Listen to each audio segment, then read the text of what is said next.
What is going on, YouTube? It is your boy, Jet Killer 80W, back into the mix with a brand new Vigor video. And I'm very sad to announce that this will probably be my fourth and final installment of my tutorial series for this game. If there happens to be a fifth, then that will be purely based off of viewer feedback. What I just said was, if y'all want a fifth tutorial, y'all gotta let me know what y'all need help on, because I think I've covered pretty much everything that a veteran player would know about. But when it comes to stuff that new players don't know about, I don't know, because I'm not a new player. So help me out. If you have anything that you want me to go over, let me know in the comment section down below. Also, here's an idea. If you have any clips that you want me to feature on this channel of you playing this game and want me to commentate over, send them to my email address. And my email address for this channel will be pinned, well, not really pinned, but will be in the description. So if you happen to, run across anything you find interesting, or get a couple of kills, or find a little Easter egg or something like that, record it and send it to me my email, and I'll be glad to show it on the channel. So with that being said, this is my my fourth and final installment of my tutorial series. So let me just give you a basic rundown of everything you need to know. You need plans to make weapons. You get plans by getting airdrops. You get airdrops by being either sneaky or safe, or a mixture of both in an actual encounter. You can also get plans by donating food, and you can find food in the field. And you can also make it at your house if you have enough resources to make it yourself, or to upgrade your house to give you, passive income when it comes to food. 2, this is not your regular shooter. Bullet drop and bullet lead are in this game. They're very much in this game, and they're very present. Those are the 2 things that you need to know. Okay? Most of the plans, because that's probably the most asked question about this game, is how do I get plans? You grab airdrops and you bring them home. That's how you get plans. So I'm not going to go over anything in terms of the shelter or crafting or any of that. We can find that in parts 1 through 3. In this video, what I'm going to show you is advanced tactics and the mindset of a veteran player such as myself. I'm not saying that I'm a demigod when it comes to Vigor. What I'm saying is, I think I have a pretty good tactical sense when it comes to certain situations in this game. So you can take my feedback if you want and turn it into something that can help you in your gameplay, or you can turn it into literally what I just said, except for you. So first things first, always analyzing the lobby. There are 1, 2, 3, 4, 5, 6, 7 players in this lobby. So if anybody becomes a threat, then that means that 7 will turn into 3, which means it'll be the threat, myself, and one other player. So that's why I like small lobbies like this. It gives you a better chance for an airdrop. So yeah, now as far as this lobby goes, nobody's really armed to a T that much. So I feel like I can take a bit more of a risk than usual. But you never know.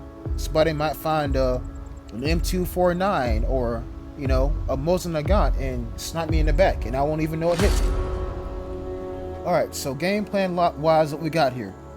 So I spawned over here, and I'm gonna try. Okay, so there's one person who spawns over here, another one who spawns over here, another one who spawns over there where I just highlighted. Well, move my cursor to. So I do know that there are at least 2 guys near me. But around here in this area, nobody really spawns. And like I said, you'll get that sense of where everybody spawns at whenever you keep playing the same map over and over again and you spawn in different areas. Okay? So that's basically like the pregame to the first part of the game. Now, how to scout lootable containers effectively? Just move your mouse cursor over the area. And if you see a white dot, just head to it and hit and tap X. Simple as that. X for Xbox and square for PS4 or whatever. Now that's the phone. I'm not going to answer it because there's not enough people. Because if the only reason why if I were to answer the phone is to get more XP. And if somebody kills the person who picked up the phone on the other end of the map, you get experience. Because the game says that you survived. But then there's also the game saying that you didn't kill your dueler, your duelee, I guess, and you don't get experience for killing them. Well, that's fine. You still survived. So, if you notice, I'm not crouching. And that's because, like I said, people usually don't spawn around this area. So I'm comfortable with taking a chance right now. In my previous video, I said that people usually flow towards the area of the airdrop. If you happen to come across a air communication station, the comm station, you have the power to change where people go. In other words, you can actually change the location of the airdrop. And so I'm going to try to do that here. And that sound is the sound of somebody unlocking one of the electrical padlocks on a timed safe. If you want to know what a timed safe is, go back in my map overview of Vigor content, and there you will see a timed safe that's already open. So here, I'm crouching right now because this is pretty much in the middle of the map, and this is where all the lootable stuff is at. And I'm also crouching because there are 3 things near me. That weapons shipment that's sitting right there, the barn that's to my right, and the signal detector which is on top of the barn. Now, if you go back and watch any of my other videos, you'll hear alarms going off and flares shooting into the sky and a mortar strike being dropped on the lootable container. I mean, on the weapons container. This intermodal shipping container right here. That is because people will shoot off the locks, giving away their position, and the game doesn't like it when you destroy their, containers. So the game will try to kill you. And I don't want to have any of that on my plate. So I'm just going to go in here and do it the old-fashioned way. Yes, you're a sitting duck. Ooh, 2 MP5s. Yes, you're a sitting duck. But I'd rather be a sitting duck than a dead one. You understand what I'm saying? So if you're wondering why I left the M249, that's because I'm thinking ahead. That exit, which I'm going to cover in a later video, that exit, which is right up there to my right, or right up there to the west, is the most intimidating, not friendly, or unfriendly exit in this entire game. If you are too heavy, you will not make it to that exit, and you will be caught in radiation and you will die.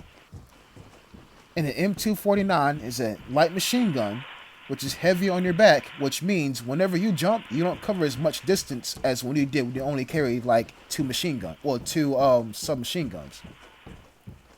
So I'm thinking ahead. That's why I didn't take my M249.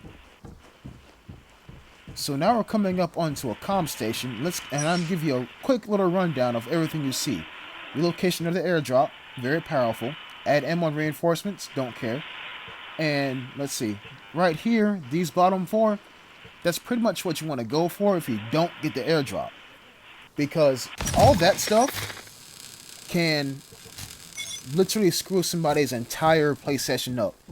For example, the booby trap one, when you do pick up the airdrop, which is going to land right there, when you do pick up the airdrop, you have to enter in a series of inputs on your D-pad.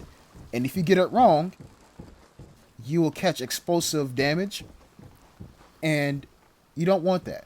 And plus, you're a sitting duck the entire time you are trying to input the code, so you don't want that either. And you see, that's why I'm crouching right there. We're near the middle of the map, and we're really close to people. Also, there is the overweight option. Now, that doesn't really matter on many other maps, but on this map, yeah, that matters a lot, because basically one of the exits you can't really take. There's another one where the airdrop is radiated, and so you're incurring radiation as you're carrying the airdrop. That's also bad. I mean, when it comes to the comm station, it's a very powerful tool. That's all I'm going to say. So I told you about looting. There's an exit right there I think I'm going to take. I told you about looting. I told you about the spawn system, and how if you keep playing the same maps, you'll get a pretty good feel of where everybody's going to spawn at. And now, for the rest of this game, it should be calm and fair. I don't intend to get into any gunfights, but you never know. You can run across somebody, and that unwanted gunfight becomes a tense standoff, and one of y'all is going to be walking out of here alive. And that can happen by you running away, or by the other person killing you, or by you killing the other person. There's a video I put up called Knowing When to Choose Your Battles. Watch that video, because you don't want to go around picking a fight with everybody you come across. Sometimes they're better than you, and that's completely fine. You have to get killed in this game in order to get good. Now, in terms of consumables, there is one very powerful consumable called the Portable Signals Detector. What that is the signal detector on top of that barn or anywhere on the map, except it detects the nearest outlander to your position. This is probably the most powerful consumable in this game. This will tell you how safe you are. For example, if you are the only person left in the map, there's an alarm trap going off. Airdrop incoming. Get ready. If you are the only person left on the map, and you use your signal detector, your portable signal detector, it's not going to tell you anything, because you're the only person left. You know what that means? Free airdrop. But at the same time too, it's real deceptive. And you see, the nearest guy to my position is all the way on the other side of the map. So I'm thinking that, okay, it's go time. It's go time. Let's get this airdrop. It's go time. Later on, I'm going to hit it again. And now I'm feeling a bit confident, so I'm going to hit these cars. Cars in this game will let everybody in the galaxy know your position. So if you do it, be careful. And I found another one too. So I don't mind using my portable signals detector again, because I just found another one. And then reason starts to hit me right here. Let me hit it one more time and see what happens. There's a guy right there. He's going up to that exit that I told y'all about before. So previously, the nearest guy was up there to the east. Now the nearest guy is to my west. Tactical thinking. The guy up there to the east, he left. The guy to my west, he's about to leave. That's why he's my nearest one and not the guy at the top, because the guy at the top left. But even still, I don't know how many people are actually in the map. So I'm going to take it real slow. I say real slow. I'm going to take it slow and approach this airdrop with caution. Right now I'm thinking, where would somebody be hiding at? My best bet would be behind that little shelter that's right in front of me. So I run in the opposite direction of it. Luckily for me, nobody's here. And so I'm comfortable with crossing the river. Usually when you cross the river, that's instant death, because look how slow I'm going. And how much noise I'm making. Luckily I crossed the river. Even though the portable signal detector that I have told me that the guy at the east left, I'm not taking that exit, because somebody else could be there too. Always approach things with caution. Now, if you were to rewind the video about maybe 30 seconds, you'll see that I'm constantly moving while picking up the airdrop. Do not sit still while retrieving the airdrop, because you will be a sitting duck, and that is an easy behind headshot for anybody who wants to take a pop shot at you. So always move. Approach one side of the airdrop and move your left stick. In a circle, back and forth, it doesn't matter.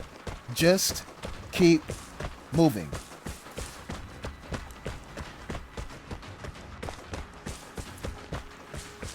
Now, you got the airdrop.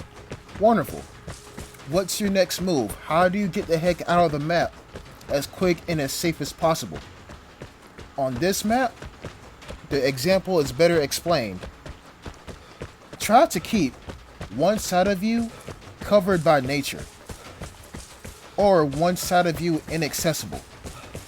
I do not have to worry about anybody to my left side, because it's covered up by mountains.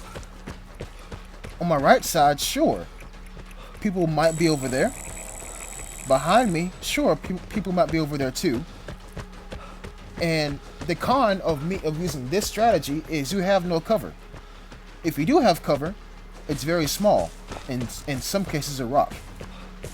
Now, to me, I would rather do this than run down the middle of the map, where I can get caught on all sides and die before I know it, because I couldn't watch all of my sides.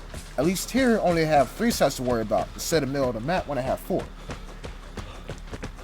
So this is why I stick all the way up to the left, and I bolt it.